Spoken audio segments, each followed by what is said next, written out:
Assalamualaikum warahmatullahi wabarakatuh. Perkenalkan, kami dari kelompok 3.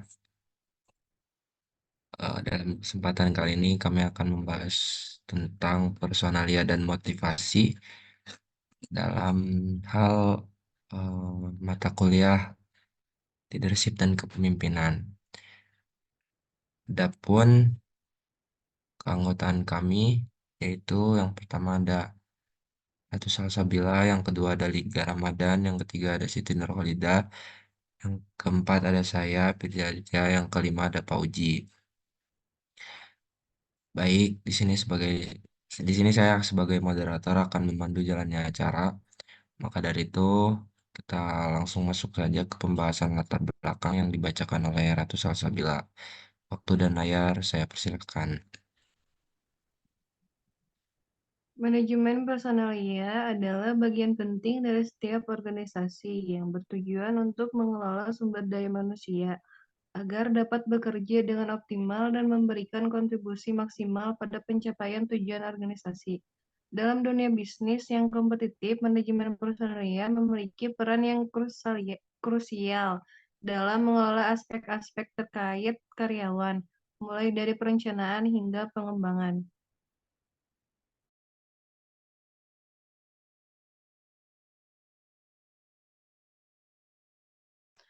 Manajemen personalia ialah bagian manajemen yang memperhatikan orang-orang dalam organisasi, yang merupakan salah satu subbab sistem manajemen. Perhatian terhadap orang-orang ini cukup merekrut, menempatkan, melatih, mengembangkan, dan meningkatkan kesejahteraan mereka yang dikatakan sebagai fungsi manajemen personalia.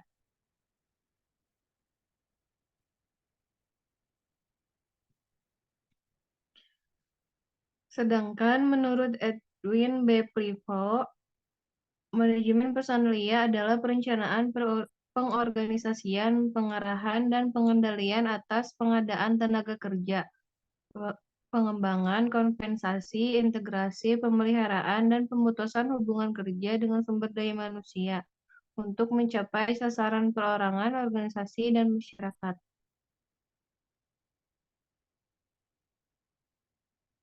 Fungsi dan tujuan manajemen personalia.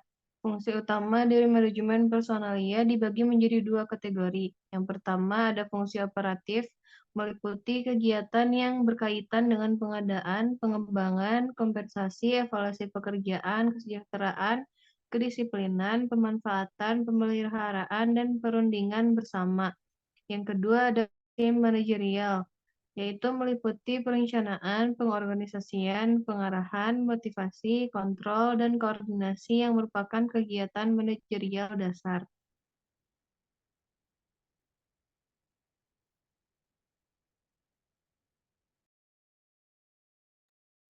Selanjutnya akan dibacakan oleh Legar.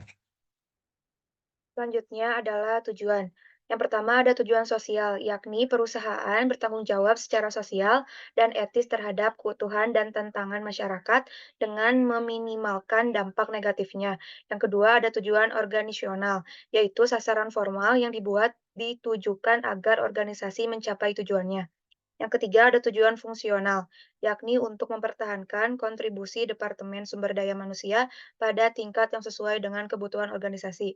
Yang keempat, tujuan individual, merupakan tujuan pribadi dari setiap anggota organisasi atau perusahaan yang hendak mencapai tujuannya di dalam organisasi.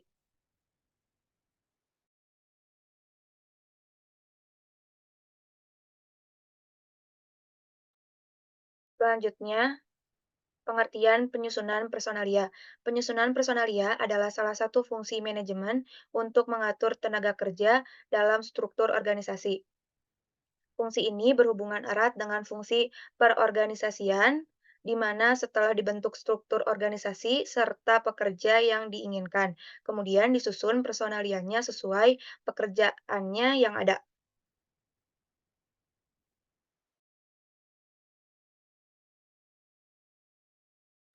Proses penyusunan personalia. Penyusunan personalia atau staffing proses dapat dipandang sebagai serangkaian kegiatan yang dilaksanakan secara terus-menerus untuk menjaga kelestarian lingkungan kebutuhan personalia organisasi dengan orang-orang yang tepat dalam posisi-posisi tepat dan waktu yang tepat.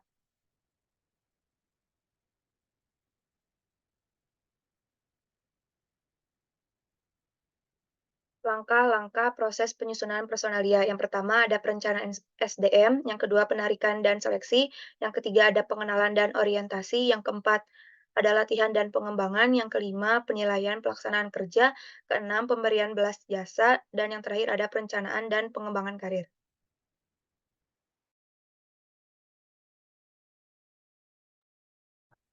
Selanjutnya akan dibacakan oleh Siti Nurhalidah. Baik, selanjutnya adalah hal-hal perencanaan personalia. Penentuan jabatan-jabatan yang harus diisi, kemampuan yang dibutuhkan, jumlah yang dibutuhkan. Yang kedua, pemahaman pasar tenaga kerja, di mana karyawan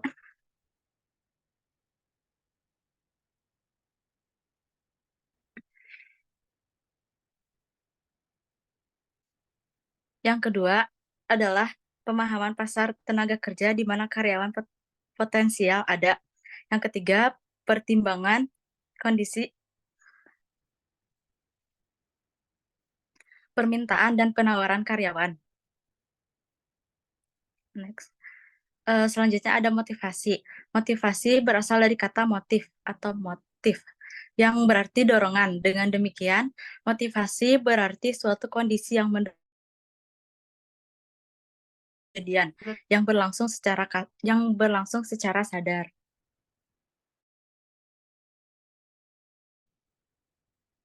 Motivasi atau motivation dalam manajemen hanya ditujukan pada sumber daya manusia umumnya dan bawahan khususnya.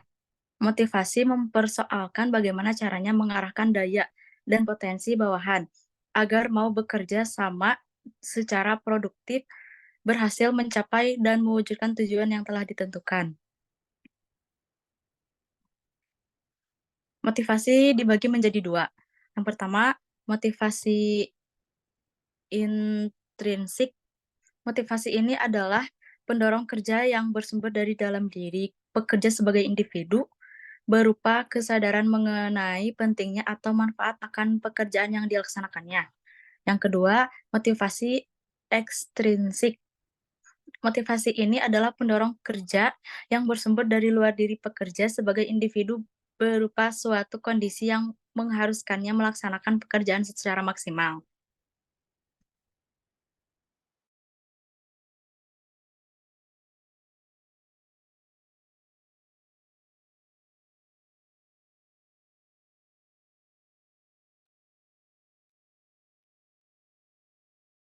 Studi kasus. Dewasa ini manajemen personalia pada organisasi kemahasiswaan merupakan hal yang sangat penting bagi kemajuan organisasi tersebut. Pasalnya, kemajuan teknologi dan informasi melahirkan enigma pada perjalanan organisasi hari ini. Misalnya, yang pertama, mahasiswa sulit untuk mengatasi sifat hedonisme yang mulai masif pada era kini, sehingga kemudian perlu adanya desentralisasi penyelesaian masalah tersebut. Yang kedua, semakin berkurangnya minat berorganisasi dari tiap-tiap mahasiswa di universitas melahirkan masalah merosotnya jumlah pengurus organisasi dan berimpact pada merosotnya minat organisasi. Solusinya adalah mendirikan dan membangun rasa kepercayaan pada tingkat paling bawah dalam melakukan hal apapun yang ada di organisasi.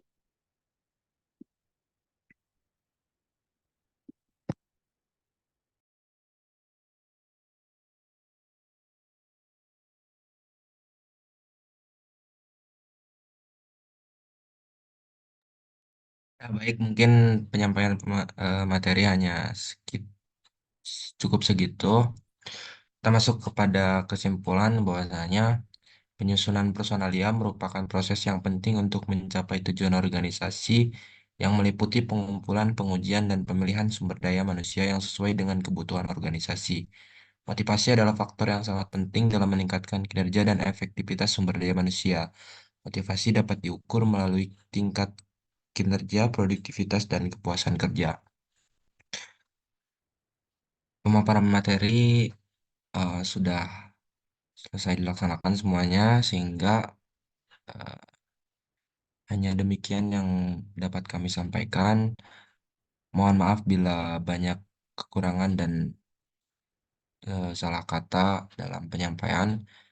Wassalamualaikum warahmatullahi wabarakatuh.